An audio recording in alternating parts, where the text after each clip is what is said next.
అది 8వ తరగతి స్కూల్లో బుక్స్ ఇస్తున్నారు. దెన్ అప్పుడు వెళ్ళినప్పుడు ఎస్సీ ఎస్టీ బీసీ బుక్స్ ఇస్తారు, ఓసీకి ఎవరు అన్నారు. సరే అయితే ఈలోపు అక్కడ ఉన్న ఫ్రెండ్ని చూసా.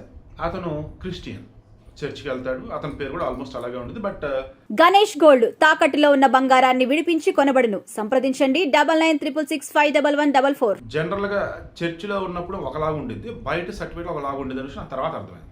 ఇది ఎందుకు చెప్పానంటే, ఇది పిల్లలకు తెలియకపోవచ్చు, బట్ చదువుకొని డిగ్రీలు అయిపోయి పొలిటికల్గా ఉన్నటువంటి వాళ్ళకి, పాలకులు ఉన్నటువంటి వాళ్ళకి అందరికీ తెలుసు. ఏమని, మన ఆంధ్రప్రదేశ్లో, సరే తెలంగాణ విషయం పక్కన పెడదాం, మొన్న సమగ్ర కుటుంబ సర్వేన కులగణన ఏదో చేస్తే అనకూడదు, కానీ తెలంగాణలో క్రిస్టియన్ లేరని వచ్చింది. మరి ఉన్న చర్చిలు ఏంటి, మరి క్రిస్మస్ సెలవులు ఏంటి? ఇలాగే ఉందండి. ఈరోజు క్రిస్టియన్లు ఎవరో తెలుసు. ఎస్సీలలో క్రిస్టియన్లుగా ఉన్నటువంటి వాళ్ళు బీసీసీ అన్నది యాజ్ పర్ మన కాన్స్టిట్యూషన్, అంబేద్కర్ మహానుభావుడు కాన్స్టిట్యూషన్లో ఆర్టికల్ 341 ప్రకారం కూడా అప్లై అని తెలుసు.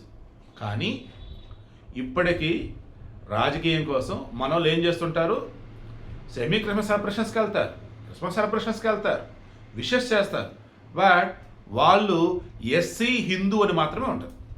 నిన్న శాసనమండలిలో మోషన్ రాజుని, శాసనమండలి చైర్మన్ ఆయనని, మన మంత్రి అచ్చెన్నాయుడు జగన్ క్రిస్టియన్ కదా, మీరు క్రిస్టియన్లే అందుకే ఎలా అని అన్నాడు. అనగానే క్రిస్టియన్ అంటే is it religion are caste? It's religion right.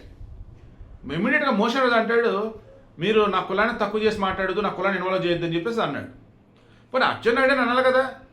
అదేంటి అధ్యక్ష, నేను అన్నది క్రిస్టియన్ అని చెప్పేసి, క్రిస్టియన్ అంటే కులం ఎందుకైతే మతం కదా అని అనలేదు ఆయన. పాపం ఆయన లేదు నా ఉద్దేశం అది కాదంటే, లేదు నేను హిందువుని అని మోషన్ రాజు చెప్తే, మీరే సభలో అందరం ముందు హిందూ అని చెప్తున్నప్పుడు ఇక నేను క్రిస్టియన్ ఎలా అంటాను, నా వ్యాఖ్యలు వెనక్కి తీసుకుంటున్నా అన్నాడు. సరే అట్టయితే నేను కూడా యాక్సెప్ట్ చేస్తా, మీరు వెనక్కి తీసుకున్నారు కదా అన్నాడు. బట్ సభలో డిస్కషన్ జరిగినప్పుడు బయట జనాల మొత్తం చూసినప్పుడు ఒకటే అన్నారు, ఒరే మనలో మన మాట, ఏసే దేవుడు అని చెప్పినటువంటి ఒక మోషన్ రాజు ఎలా హిందూ అవుతాడు రబ్బాయి? యెహోవా నా కాపరి, యెహోవా నా నేడు అంటూ ఆయన ఆఫీస్లో బోర్డులు పెట్టుకున్న ఓ వ్యక్తి ఎలా హిందూ అవుతాడు రబ్బాయి? చెప్పండి రబ్బాయి అంటున్నారు. నేను అదే అడుగుతున్నా.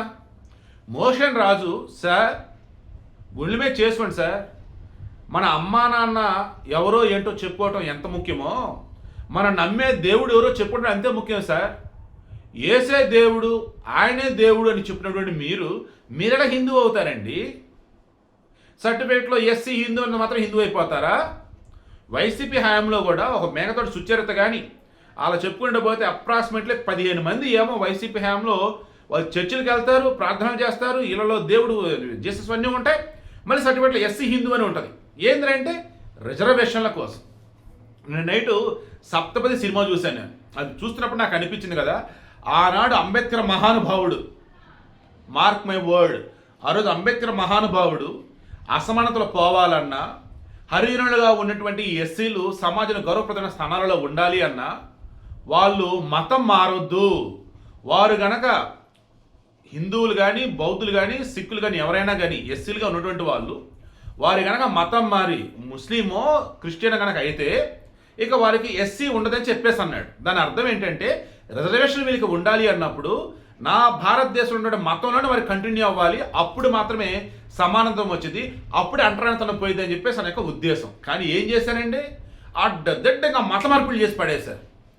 వైఎస్ఆర్ రాజశేఖర రెడ్డి లాంటి వ్యక్తే మత మార్పులు ప్రోత్సహిస్తే, ఆయన అల్లుడు అనిల్ ప్రోత్సహిస్తే, అల్లుడు అనిల్ వచ్చాక మత మార్పులు పెరగడం, మతస్థులు పెరగడం అన్నది గొప్ప కార్యం అన్నట్టు ఆయన చెప్తే, జగన్మోహన్ రెడ్డి తిరుమలకు వెళ్ళి డిక్లరేషన్ సంతకం పెట్టంటే ఇదేం రాజ్యాంగం, ఇదేం గుడి అన్నాడు తప్ప, అవును నేను వెంకన్న స్వామిని దేవుడు అనుకుంటున్నాను సంతకం పెట్టాడు పెట్లా.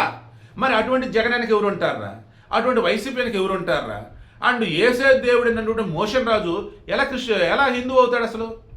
ఈరోజు శాసన మండలిలో వైసీపీ అండ్ మోషన్ రాజు, జగన్మోహన్ రెడ్డి వీళ్ళకి సంబంధ నిజస్వరూపం బయటపడింది.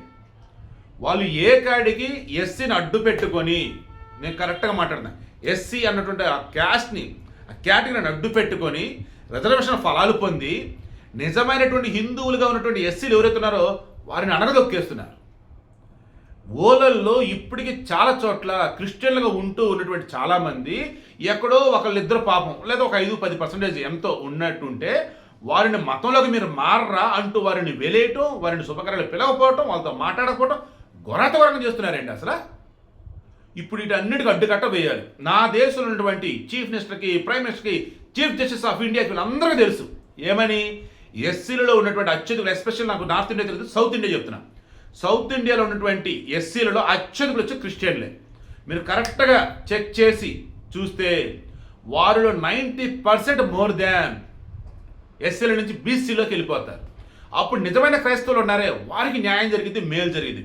ఈరోజు మోషన్ రాజు మీద అవిశ్వాస తీర్మానం పెట్టడం రెడీ అవుతున్నారు. ఎందుకంటే ఆయన ఫేక్ ఎస్సీ సర్టిఫికేట్తో ఉన్నాడు. నిజమైనటువంటి విశ్వాస అన్నట్టుగా, క్రైస్తవుడు అన్నట్టుగా ఉండి ఎస్సీలో సర్టిఫికేట్ కోసం హిందూ అన్నట్టు పెట్టించి మోసం చేశాడు. తప్పుడు ధృవీకరణ పత్రాలతో ఎమ్మెల్సీగా ఉన్నాడు, శాసన చైర్మన్ ఉన్నాడు. ఆయనకు అక్కడ ఉండే అర్హత లేదు. ఇదే త్వరలో ప్రూవ్ కాబోతోంది. వైసీపీకి సంబంధించినటువంటి వాళ్ళు ఎవరైతే ఉన్నారో మొత్తం బయటికి రావాల్సిందే. టీడీపీ కూడా ఎవరైనా కనుక ఉన్నట్టయితే, జనసేన కనుక ఎవరైనా ఉన్నట్టయితే, కూటమి కూడా క్రాస్ చెక్ చేసి వారిని ఆ ఎస్సీ కేటగిరీ రద్దు చేసి బీసీ కింద వారిని ఉంచడం మనస్ఫూర్తిగా వేడుకుంటున్నా. ఈ వీడియో చూస్తున్నటువంటి అందరికీ నా ఒకే ఒక రిక్వెస్ట్, మీకు నచ్చిన మతం మీరు తీసుకోండి, అది తప్పే కాదు. కానీ మీరు నమ్మినటువంటి దేవుడి పేరు అబద్ధం చెప్పి, మీ మతాన్ని అబద్ధం చూపి, రిజర్వేషన్ కోసం మీరు క్రిస్టియన్గా ఉంటూ కూడా హిందూ అని చెబుతూ, అలా గనక మీరు రిజర్వేషన్ పొందినట్టయితే మీ మతాన్ని కూడా మీరు మోసం చేసినట్టే. మీరు నమ్మే దైవాన్ని నిజంగా మీరే మోసం చేయడం కాదు, ఏకంగా పాపం చేయడం అన్నట్టు అయింది. అవునా కాదు గుండె మీద చేసుకొని చెప్పండి. ఈ దెబ్బతో అవిశ్వాస తీర్మానం కనుక నిజంగా పెడితే కూటమి ఖచ్చితంగా మోషన్ రాజు లాంటి వాళ్ళు ఎవరైతే ఉన్నారో క్రైస్తవులుగా ఉంటూ హిందువుల ముసుగు రిజర్వేషన్ పొందుతున్నారు వాళ్ళు కానీ, అండ్ ప్రతిసారి కూడా క్రైస్తవులను అడ్డు పెట్టుకొని మళ్ళీ ఎస్సీలు అంటూ హడావుడి చేస్తున్నటువంటి వైసీపీ కానీ, వీళ్ళ యొక్క గేమ్ అక్కడితో ఎండ్ అవటం ఖాయం.